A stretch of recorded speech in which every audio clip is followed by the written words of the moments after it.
Finalisten bei der Premier League und dem World Grand Prix und der World Masters Champion von 2004. Hier ist The King, Mervyn King. Bow down to the king. Bow down to the king. Bow down to the king. Bow down to the king. Bow down to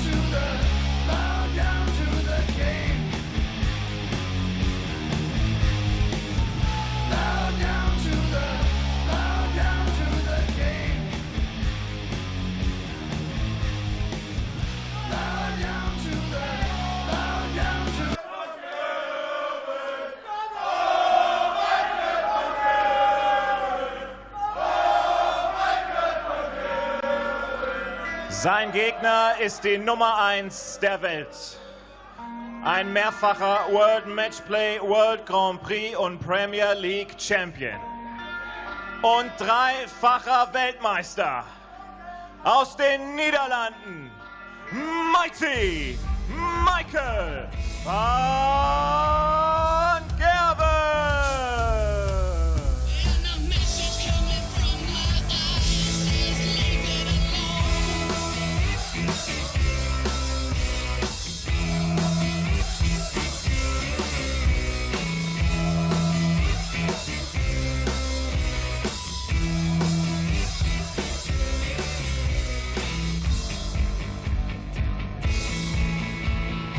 Well, you would have got very big odds at the start of 2020 on Michael van Gerwen being without a European Tour title heading into October. I don't think he was scheduled to have any European Tour events in October anyway. But even taking all that into account, this has been a strange year for Michael van Gerwen. Let's not lose sight of the fact he is still the holder of some big titles. He is still the world #1. But there are people out there who are talking about Michael van Gerwen and they're using words like vulnerable, demise. Well, Michael van Gerwen comes into this European Tour event in Sindelfingen looking for a 33rd European Tour title. Much depends on which MVG turns up this weekend. The one who has won 32 of these European Tour events in the past, or the one that has looked increasingly there for the taking over recent weeks and months. The one problem as well facing Michael van Gerwen is that he's up against a man who hammered him in Hildesheim at the end of September, but maybe, just maybe, that's the way that Michael van Gerwen likes it. Paul Nicholson alongside me, Rob Malarkey, for this one. Game on. And the stage is set for what could be a very watchable encounter indeed. This could be absolutely explosive. Could be. And I wouldn't want to be anywhere else, Rob. If I'm watching this match, I want to be just behind the stage talking with you. Thank you. Because there's lots at stake here. I mean, this will further fuel the talk about MVG if it does go the way of Mervyn King once again. If you weren't with us in Hildesheim, it was 6-1 on that occasion. In the third round of the German Darts Championship, MVG came through his opener that weekend, but lost on the Sunday afternoon 59 to the man on stage alongside him. You know, there's something that a lot of people forget, you know, about the dominance of Phil Taylor between, say, 1995 and, say, 20 years later. It's the fact that he wasn't world #1 that whole time. It's a very different system. There was a point system in place before the Order of Merit came in. And there were a few other world #1s in that time. Rod Harrington was one of them. Ronnie Baxter was one as well, I think. Peter Manley. Colin Lloyd. 135. I'm sure Dennis Priestley was a world #1 as well.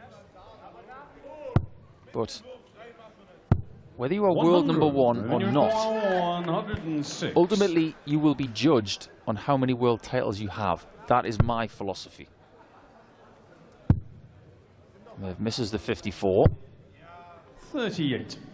Michael, you require And then Gerwen 68. goes for the 60 himself to possibly set up double 4. But now it's 17 ball. Double 8. Oh, it gets there in the end. Nice recovery from MVG. Second Nobody leg, has been Michael world is for #1 reverse. Game on. in all of his tenure there. He's been there a very, very long time. He's had challenges from the very first 83. day he was world number one. He's kept it for a very long time. Now, Colin Lloyd, who is commentating for PDC TV today at the Women's Series, 51. he didn't hold it for 7 years. Rod Harrington didn't hold it for 7 years. Manley didn't hold it for 7 years. 96. There are people out there right now who genuinely believe they can be a world number one. It's something they want to tick off their list. 24.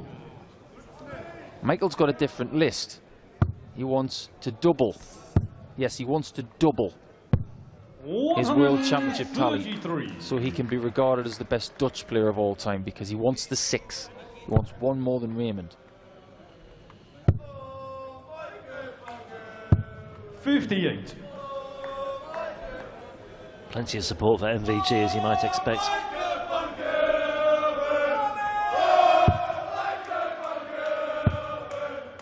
At which point does that shade of green become MVG green if you go to a decorator store for a feature wall colour?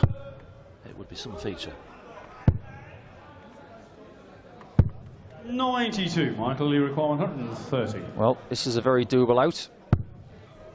Can he find the 60 from there? He's not going to try. 58. Well, he had another option of using the bottom of the board, chose not to, and has left, ironically, the number that he hit to get to world number one. 140. When he Michael, won you the Worlds for require the very first 72. time against Peter Wright, it was 72.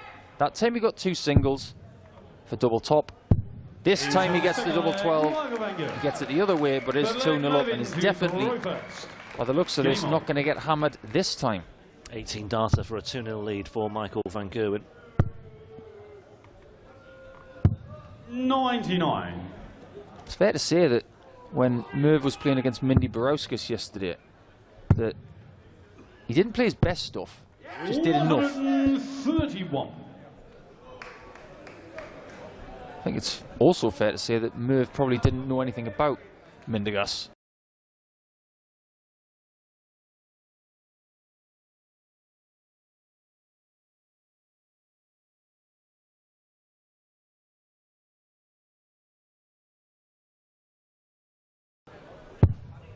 He's on the third leg, Michael van Michael Gerwen. van Gerwen finding the top left-hand corner. Fourth leg, Michael to throw first. Game on. Before you came into the commentary for the European Tour, 100. did you watch a lot of darts, say 15, 20 years ago? The thing was, I was a big fan of actually going to tournaments, and I even went to a lot of exhibitions as well. I first went to an 100. exhibition in 1984, would you believe? That is true, by the way, Dan. It is true.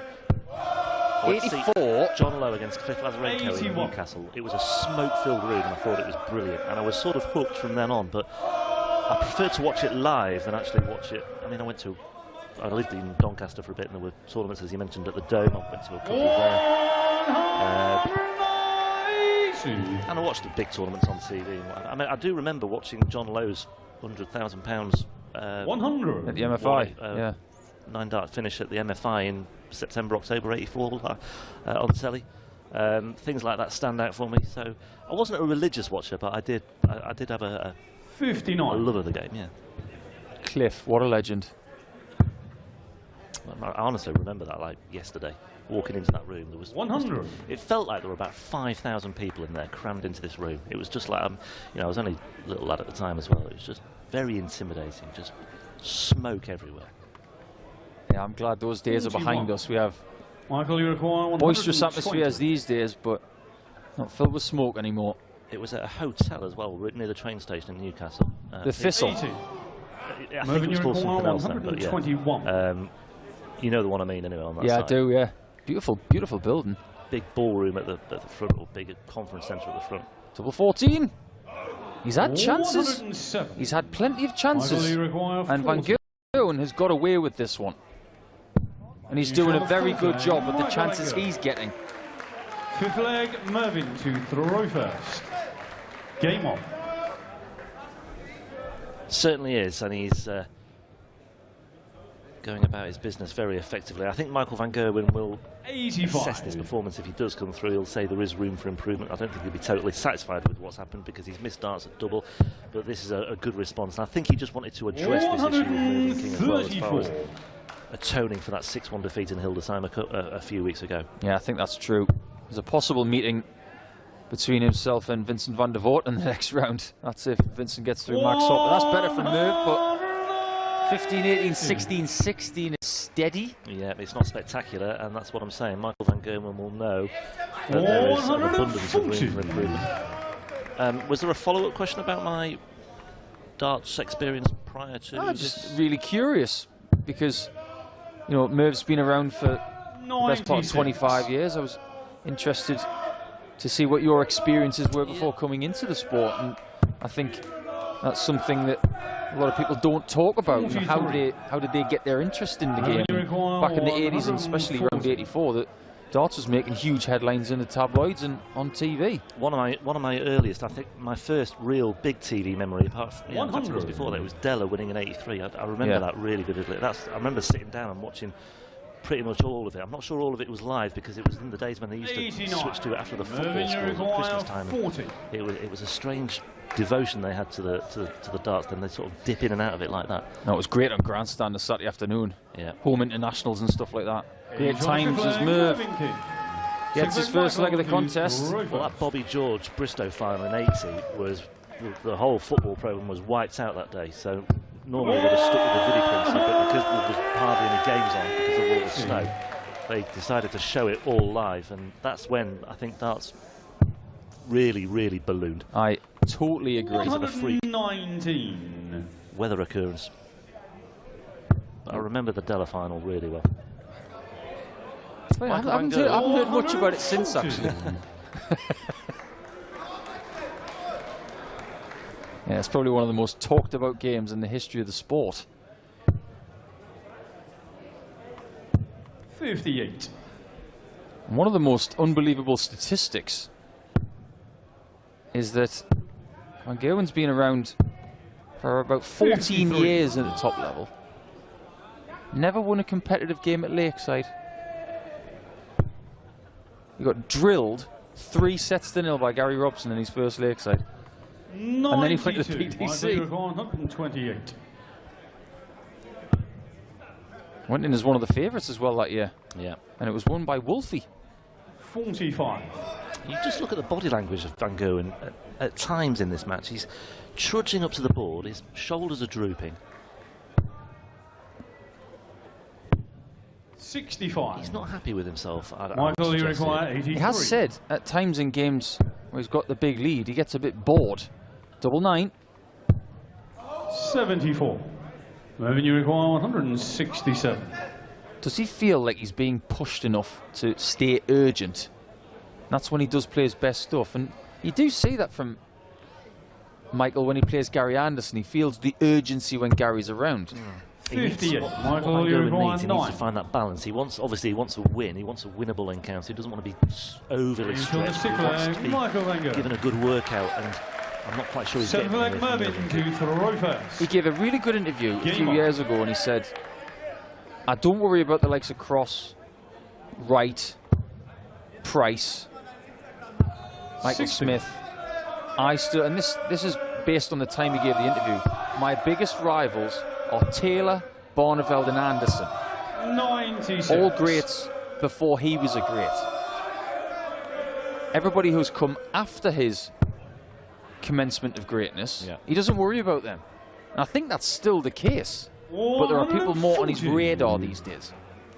Like Sir Peterson, like Price, like Wright, like Aspinall.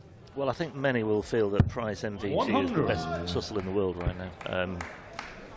And that could well happen this weekend, although it would be in the final. I love the fact that we have a plethora of people towards the top of the rankings. It's the same as the golf world. You've got Justin 85. Thomas, Dustin Johnson, Rory McIlroy, Brooks Koepka. Same with tennis, with Nadal, Djokovic, Andy Murray, Federer. Darts has got that now. 45. It's got MVG, it's got Price, it's got Michael Smith, it's got Peter Wright, it's got the lot. That's why it's so good right now. Can't ignore that setup from MVG with the 25 and 260s. That was great, and it is for the match. Yeah, 160. Nice way to sign off this for MVG. Just another little statement of intent from the world number one. Can't find tops though. The finishing not totally on song today, although it's not been too bad at all. 5 from 10 now. 14-18 ball. 57. Lane was good, and there's a flick of the eyebrows because I think the match might be finished. I don't think he'll make too many mistakes now. And double 10 gets him match, over the line. And Michael van Gerwen, a 6-1 defeat by Mervyn King in Hildesheim, but a 6-1 win here in Sindelfingen. And the world number one remains on course for a 33rd European Tour title. That's more like it from MVG. Mervyn King, well beaten, you have to say. And you also have to say that there is still plenty of room for improvement. Van der Voort or Max Hopp will lie in wait for MVG tomorrow in round 3. But for the time being, I think he can reflect on mission accomplished here, if maybe not job well done. Wir verabschieden uns vom King, Mervyn King.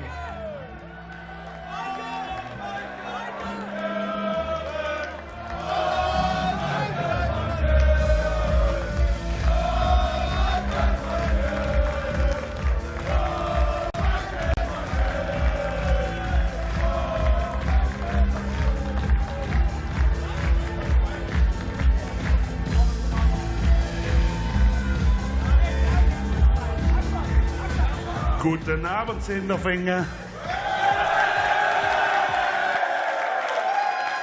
Michael, congratulations through to the 3rd round. A great result, certainly. How satisfied are you with the performance, though?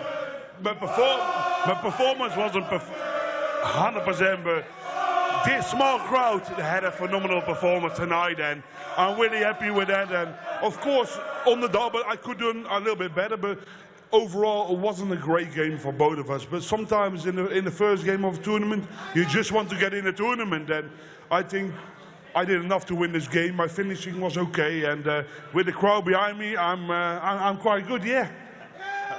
I mean, the phase that you're in right now is probably also about grinding out results. Just, you know, getting over the line sometimes. Not always the big 100+ averages, but winning. So true. And the most important thing for me is win my games, and everyone probably knows where I come from. I come from far, and then you have to work harder, and that's what I keep doing. And you have to invest time in yourself, and it doesn't come automatically. You have to invest in yourself, and I keep doing that, and the results will come very shortly. Michael, I'm sure this crowd cannot wait to see you tomorrow on day 3. Ladies and gentlemen, Michael van Gerwen.